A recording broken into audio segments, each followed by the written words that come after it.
people who have lower back issues, when they do a swing, a lot of the time what happens is they don't fully extend the hip. It looks sort of like this, almost.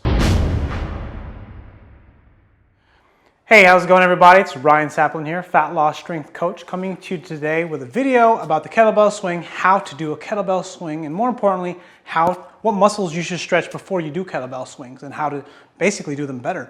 When you're trying to learn how to do a kettlebell swing, what you want to do is make sure that your hip flexors aren't tight. Now the reason why you want to stretch your hip flexors and make sure you pay attention to them is that you want to prevent your lower back from getting too taxed. You want to allow your glutes to fire properly and you want your hamstrings to elongate as you do the swing. Now, what happens to a lot of people when they're learning kettlebell swings for the first time, or why people who have lower back issues, when they do a swing, a lot of the time what happens is they don't fully extend the hip. It looks sort of like this, almost. Like they'll do this. I actually see this a lot when I first teach somebody. And what's happening here is I'm not fully extending the hip. Full extension of the hip looks like this. And all that is just fully extending the hip so that the knee and the ASIS joint here, or location point, is flush and the glutes are fully activated, the hips are moving forward, and you are using your glutes. Because a lot of the time, they'll just swing the kettlebell without getting full engagement in the hips.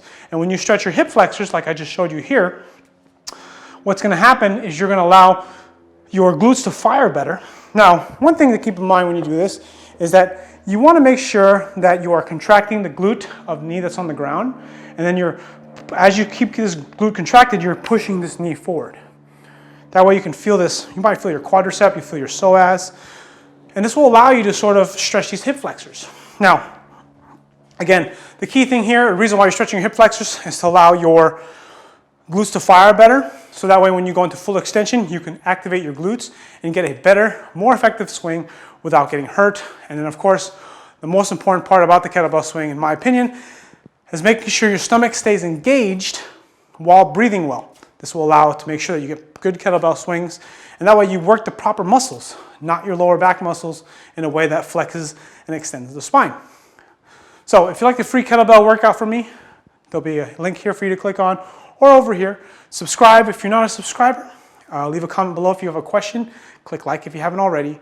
You can email me at ryan@ryansaplin.com if you got a question. And thanks for watching. This is Ryan Saplin, Fat Loss Strength Coach, signing out.